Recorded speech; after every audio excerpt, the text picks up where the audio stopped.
चला तर मंडळी, उकळत्या पाण्यामध्ये 1 कप पोहे टाकून बघा, अतिशय चवदार पौष्टिक रेसिपी तयार। तर चला रेसिपी कशी बनवली ते बघूया।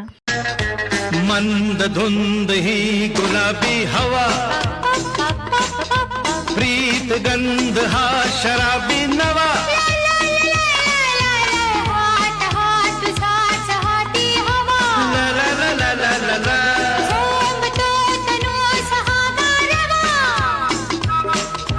तुझी माझी प्रीती अशी खुले मधुराणी, तू ये ना तू ये ना, हे जगू कसा तुझा विना मी राणी ग, कशी ही